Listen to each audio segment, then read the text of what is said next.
of phrases today: service model, discovery phase, minimal viable product, as is, process, proof of concept, pilot. With respect, I think we are running before we can walk. Christine, you know this because you and I have had conversations about this. We don't even have plug sockets in courtrooms so that advocates can work whilst they're in court. Until you can put plug sockets in court, how can we take anything else seriously? Well, I think just we have had conversations, you're absolutely right. And we have no more plug sockets. But we do have plug sockets in court, and we do have plug sockets in the advocate's room, interview rooms, etc. We do have plug sockets on the front bench, but what I do accept, we don't have plug sockets on the second bench. We haven't had any actual issues of anyone powering down and can't use their laptops in court. And as you know, we're working very close with our advocates, and we've had no incidents yet, but clearly it's something that we want to address as time goes on. So I fully take your point. Well, I don't want you to take my Don't point. you? I want plug sockets. But there is one plug socket on the front end. Well, you just can't run a system where you make us work digitally. All this is great, but just do the basics. Give us some plug sockets in courts. It's really not too much to ask for. Okay. Clearly, we've spoken. I've told you Yeah. the plan and the moving court's not forward. fit for purpose. You can't do more than one-handed trials because only one advocate can plug his laptop in. You can't have two-handed trials, and it's just crazy. You've been fighting me about this for years. Give us more plugs, and then we can start to talk about some of the other stuff. I don't want to take up the whole discussion No, on that's plug it. I sockets. won't mention it.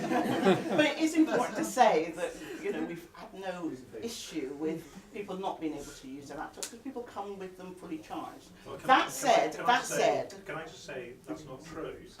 I was in Taunton 3 weeks ago on a case, and I had to leave the court in order to charge up in one of the waiting rooms. Yes. I don't regularly appear in Taunton. I'm aware of the discussion in the background and things everybody is, but my experience was that I couldn't carry on with the hearing that I had because there were no sockets. Were you on your feet? No. I was a court user in the courtroom, unable to progress the hearing because I had to charge my laptop in a different part of the building. Yes, yes. That's not... It's not ideal, I fully accept that, and it's something that I'm working on, and you may have seen some of the notices in and around the courthouse about liaising with court staff. It is something that I'm looking at, and it's something I'm seeking to address in the fullness of time. I will keep users updated on the plan of action. Would you agree if we bought an extension cable with a 5-plug bar, and we bought that, and we could bill the HMCTS for it? We've already got an extension in Taunton, that's the thing, we've already got an extension cable. We've already got that in Taunton. But for various fire regulations, I can't exceed the number of sockets that we've got already in Taunton. You know as well as I do what the building's like in Taunton. It's an old building, it's a listed building. It's not an old building. That's The the Crown magistrates court in Taunton is probably not much more than 20 years old. Now that's fairly modern. If we were talking about the old Shire Hall in Taunton, I would agree that is an old building. But I find it absolutely staggering that there are just not enough sockets. It's almost as staggering as when we had a rollout of digitalisation and we didn't have Wi-Fi in the courts. I mean, talk about putting cart before horse. And I'd like to get on to a more important issue that we've just Okay, been talking just to about. finalise that socket issue in Taunton, I will come back out and tell you what I'm doing about it. We've had some initial discussions and I will keep you updated. Please do, because he's on the phone to Is me he? all the time. As chair of the criminal law committee, what are you doing about it? All right, thank you very much. What's your second question? Right, my second question is initial remand hearings. Are you seriously considering rolling this out around the country for initial remand hearings for defendants? Because I think, A, it is a travesty of justice. You cannot get Is the that body video remands, is it? video remands. Video remands, yes. You Okay. cannot get the body language of acting when you're acting for the defendant. It flies in the face of the logic that we've been told to build our practices around. We now have police station representatives. They can't do the initial court hearing. Could I perhaps interject at this point? So I'm the custody manager for Avon and Somerset Police. having just transferred from Dorset Police, where they invested £100,000 in the secure network and hasn't been used in the 3 years since it's been put in. So from my perspective, and the question I asked the lady on the group was, should I be investing at this moment in time in the technology on behalf of Avon and Somerset Police when the proof of concept is far from certain? My position is very clear that I would not be recommending to our organisation to spend that money at this stage. So that might help manage your expectations, and I think this is a discussion we would need to have completely joined up, that it's the right and appropriate thing at that moment in time if I'm going to spend public money on a system which doesn't get the exposure it needs. I'm going to ask Susan to perhaps Yes. come in on this one if So- I may. And there's a question there. Thank you. The work that we've done does start from the point that we want to do more first remand hearings by video. We do it in quite a lot of places at the moment already, and there are lots of ways in which it works well. We don't think it's suitable for every case. We think it's really important that there's judicial discretion about where it should be used and where it shouldn't be used, both in terms of case types, but actually also in terms of individual cases and individual people. The reason for looking at it and thinking about it is that we think that in many cases, so as you know far better than I do, most people are not remanded, and if you can cause people to be kept in custody before a decision has been made about them less long, that's a good thing. There are lots and lots of things that we need to work through about it, and I said this with the group that I was in for the video thing.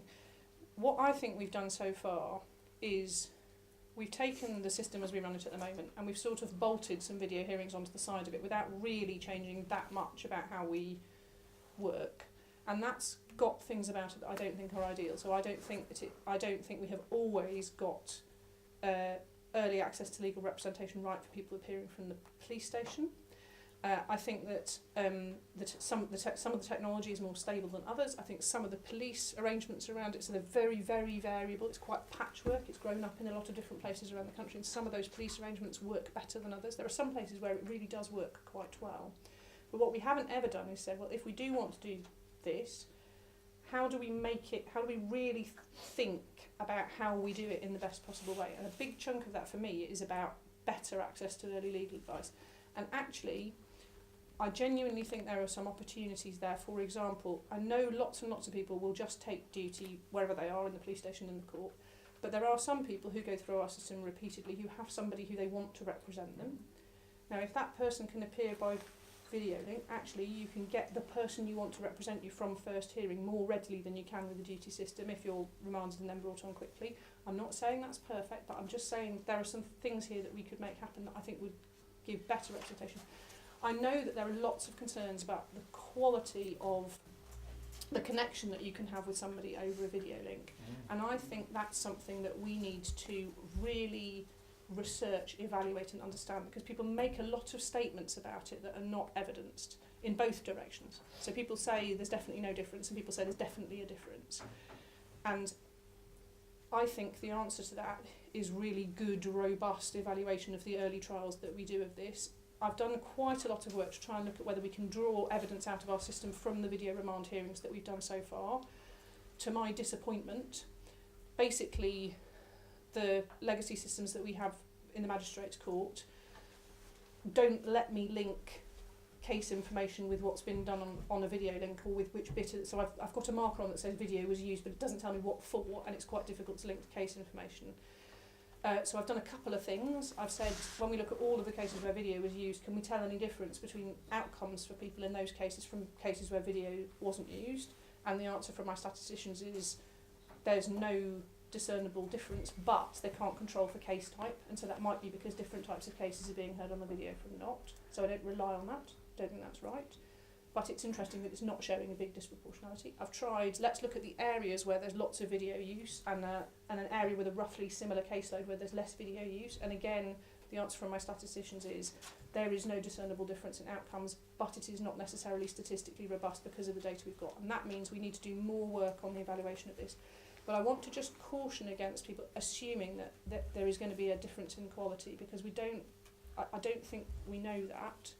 And one of the things we do know is that if people are relying on things like body language in order to make an assessment of someone's credibility, that is something we should be very cautious about. So one of the things that judges are taught in their judicial training is, if you think you can tell whether someone's lying or not by looking at them, you're wrong, whether they're in person in front of you or not. It is just a fact. And and that is an evidenced fact. So when you look at people's ability to judge credibility in the absence of surrounding evidence, it's just a shade above 50%. So it's like a coin toss, essentially.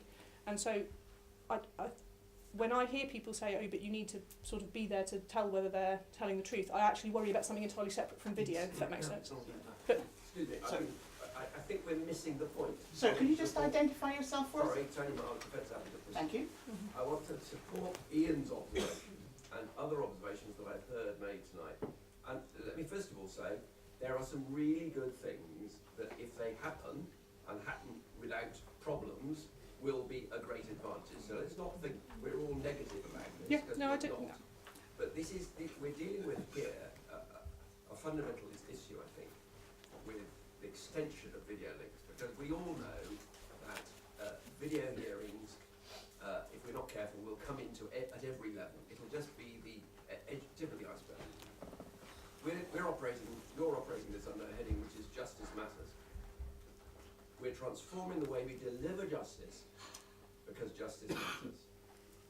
But what that really doesn't take account of is the people that are involved in the justice system, which is Ian's point. And that's both that's both the people who are brought into the justice system, not voluntarily, they don't choose to step into it. It's very rarely. They don't choose to step into it, we do choose to step into it. Yes. So there are all sorts of personnel involved. And what I think we're at risk of doing is losing sight of the human beings within the system. And when you talk about outcomes, are we talking about outcomes which measure the amount of trust that people have in the justice system and the faith that they have in the system? Because as I see it at the moment, that's at a very low ebb. And if we think it's high, we're blind to the reality. Yes, So and outcomes is not just we got it through quickly. No. Sorry. When I was talking about outcomes, then I'm sorry about the jargon. We jargonise this whole conversation. Yeah. Really, and that's meant to be positive, not negative. Yeah, I understand. I'm not being negative. I'm trying to be helpful. So just to be really clear, when I was talking about outcomes and whether or not being on the video affects outcomes, I was principally talking about, are you more likely to be remanded or not remanded, found guilty or not guilty, based on whether or not you appear on the video or in person, which is one of the really important questions. It's not the only important question, and I think that point about... That's my point. I think that point about, although it is quite important, but I think we are... so one of my bugbears is that there's a whole load of things I measure in the system at the moment, which are... So I can tell you almost anything about how long stuff takes, because we measure that really well at the moment. There are some bits where we don't do it as well as we should, but much less about how well we've done something, or about how people, what people's experience of it was. And we've got a whole chunk of work going on to try and get better at asking good questions that people can answer in a meaningful way, that help us work out, did we do what we said we were going to do? Did people feel confidence in the process? I'm not going to ask them questions about judicial outcomes because that's not my job, but did they feel like it was properly handled? And I think that point about trust in the system is really important. But it's absolutely got to be about asking the user, because we don't our proxy view of them isn't mine, yours, everyone's isn't always right. We've got to make sure we really are asking them. So we don't, I think there is. What we've got to bear in mind is our view is not a proxy view. We are users within the system. Sorry, that's right. But when you give views on behalf of defendants, even though that's very close, it's still a proxy view. We just got to test. I'm giving my own view at the moment. That's fine. That's not a proxy view, and I take that absolutely. But I think there are some places where the case for video hearings is well made and clear. I think we did a pilot in the tax tribunal. Lots and lots of people who take a case to the tax tribunal would much rather come in on the video link. They're happy to do so. They don't feel like it challenges. And even more ridiculous use cases. We had one of the people who did the tax pilot was heavily pregnant and didn't really want to be sat in the tax tribunal when she was about to give birth, which again you kind of think, that sounds quite, sensible to me. There you're dealing with money. I I completely get that. So I'm not saying it's a parallel that immediately transfers, but what I'm saying is what we did in the tax tribunal was we tried it and we asked people and we tested, and that's got to be the principle. So I'm telling you, at the moment we envisage extending this. If we do it at small scale and people say this is terrible, the outcome is awful, I feel less trust in the justice system, we will stop and listen to that. Can I ask you if just identify yourself? Mark Lehman, defence lawyer, if the rate of users, if that's the right phrase, or I should say defendants, who have mental health problems is rapidly increasing in the system, I think as we all experience day in, day out, isn't the effect of a video remand hearing increase in its use in courts likely to disproportionately affect that group? Because the ability to identify those problems and to properly assess them, you know, having been doing the job for so many years, you begin to work out who does have those problems. And we're seeing so many defendants who are slipping through the system and not being properly assessed. As I see it, if there's going to be an increase in the rate of these hearings, those people are going to be missed more. What do you say about that? So I'm not sure that's a function of how you have your hearing. I think there are a number of points in the system we've got opportunities to pick those things up, and we need to attend to all of those points. So there's kind of, ideally, you'd be picking that up in the police station before anyone was having a hearing for anything.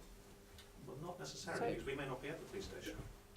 Do bear in mind 50% of defendants are not represented in the police station. No, but my point is, I don't know that it should be the defence advocate who is identifying mental health need in the defendant. It often is. No, I don't. Frequently we are going to the police and saying, this client has a problem, can you please have an assessment? I accept that, but I think ideally we would be picking that up earlier before you got to the point where someone was in the police. Ideally, yes. Susan, are you able to say the next steps in the process that we've discussed today about video remands? So on video remand, we've got a pilot running with the police in Kent. Oh, you've heard all of this. But I think the critical point is, so first of all, I think there are things that we can do better that we're doing already. So without doing more of them, I think we could do the ones that we're doing at the moment better. The So that would be wants certain things done, doesn't she? Yes, indeed. And you know, I work very closely with the SPJ and very productively. She's very clear about, you know, the things that must happen, and that's useful, I think. The next step is to look at what we've learned from the work that we're doing in Kent, and I can't emphasise this enough. There's always a balance in this.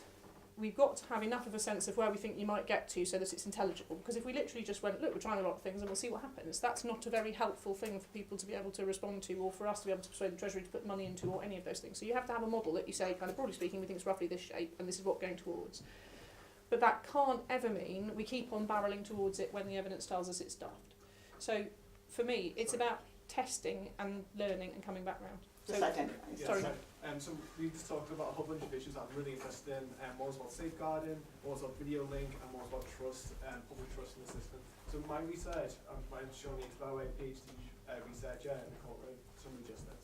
And we've, as part of our research project, we found that there's strong evidence to suggest that prison officers weren't being entirely faithful when over video link, because they were trying to get to the list as fast as court staff were. So there was room for safeguarding issues there. And when we're talking about remand, again, mental health issues and this sort of thing, I want to know now what safeguard issues exist, practices exist, in order to ensure that the police aren't going to say things in order to get their figures or good, and equally how we're going to stop prison staff from saying false things to make their figures look good. Is there any things in the pipeline for that sort of stuff? By false things, presumably you mean he doesn't want to come over for a video link.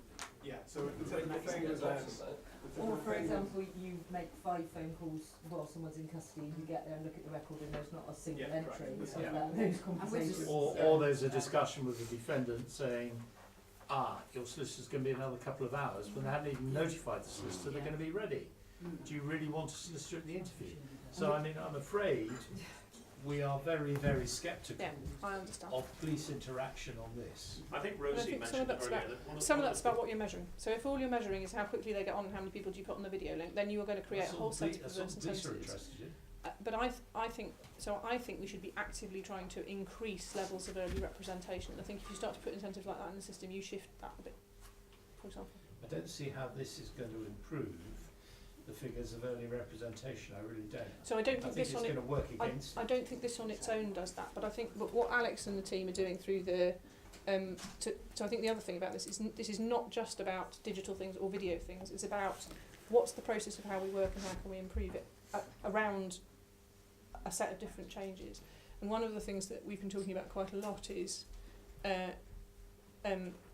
increasing early access to legal representation, which I think is a good thing from a whole range of points of view in the criminal system.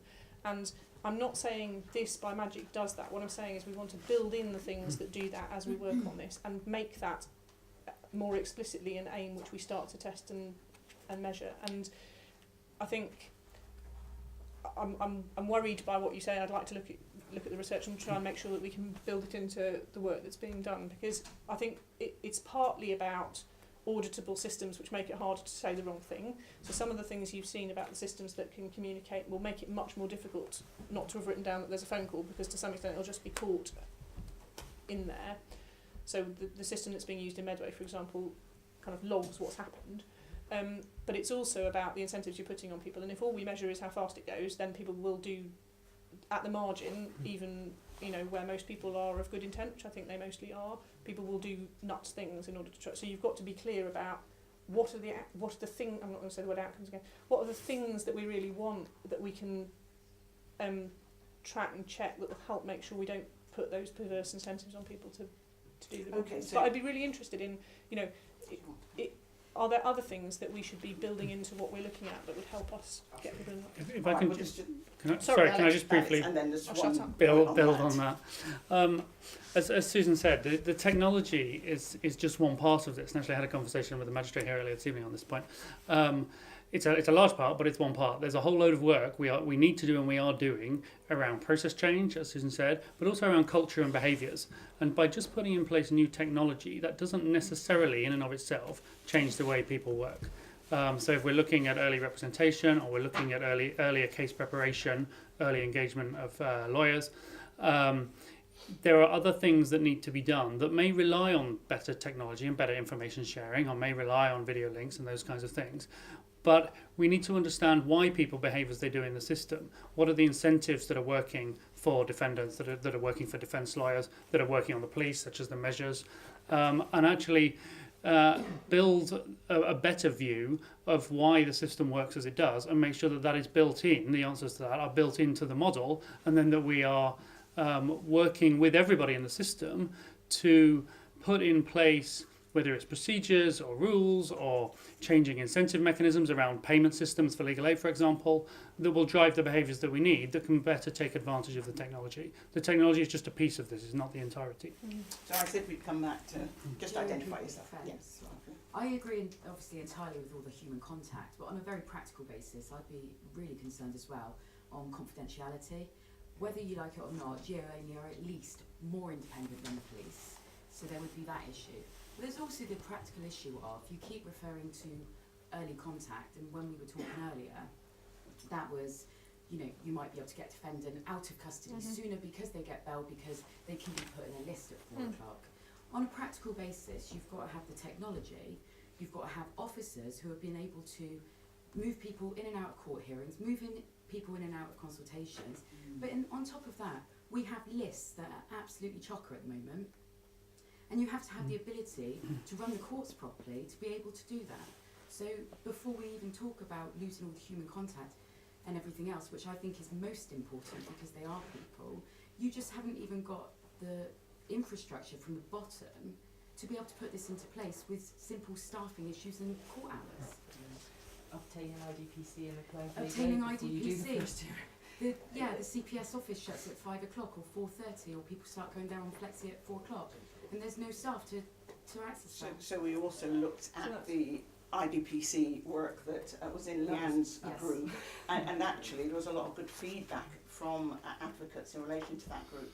And one of the things that Leanne was saying, because I sat into one of those groups, was that the early engagement and consultation with the defence really helped shape that output for IDPC, and it really looked like a really good product. I think everyone thought that was going to be a really good advantage going forward. So that seems to be one of the, another one of those positive things that can work. But it all goes together, doesn't it? Skewing what was said, because in fact, the IDPC, the real problem with IDPC is no one's worked out how you're going to deal with the unrepresented defendant. That is clearly an issue, unrepresented defendants.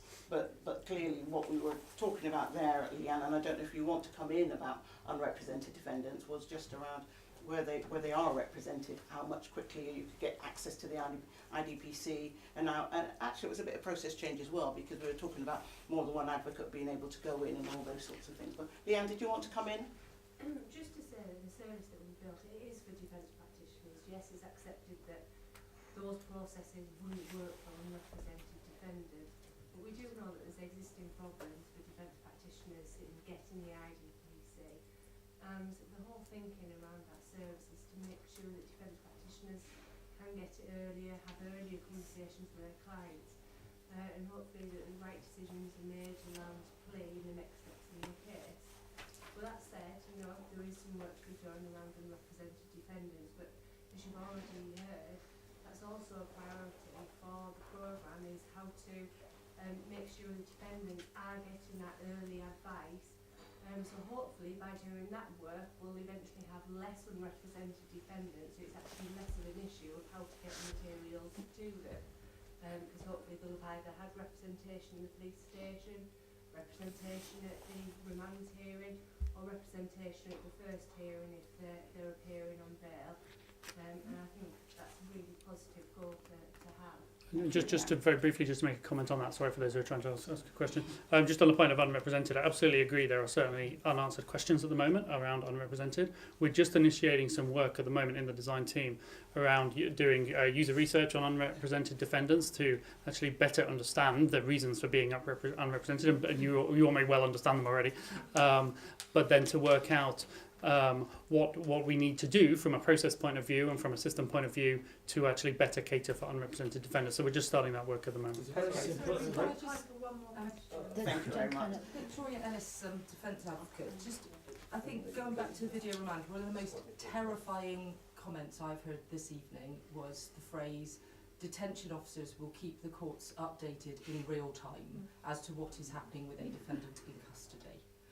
I routinely, and I know everybody else in this room who is a defence advocate who has called the police station, routinely I'm told by detention officers, I'm not sure if your client's in custody, hang on a minute, oh wait he is, I've got no idea who the officer is, I've got no idea what's happening with him, I've got no idea when he's going to be ready to be interviewed, I've got nothing, essentially. And the idea that those members of staff are going to be dealing with the courts and getting remand hearings and pre-hearing consultations as the system works at the moment, and again, I don't mean to be negative, but I need to highlight to you that will fail. I hear that, but let's just talk briefly about what happens at the moment in the places where we do video remand now.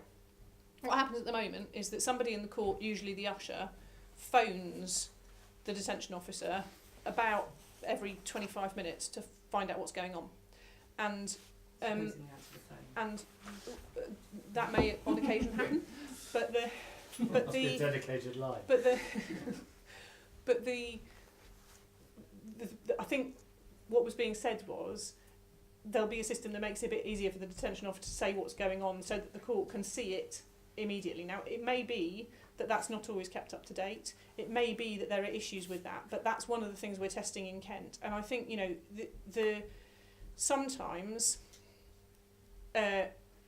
so occasionally you come across people who are kind of, you know, of bad will, deliberately trying to do the wrong thing, lazy, don't want to do their job. More often you come across people who are very, very stretched in their job and don't have the time to do the right thing. And some of this is about how making it easier for people to do the right thing because more of it is ready and they don't have to do it each time. Now, I'm not saying that's going to work perfectly. What I'm saying is I think it's worth testing.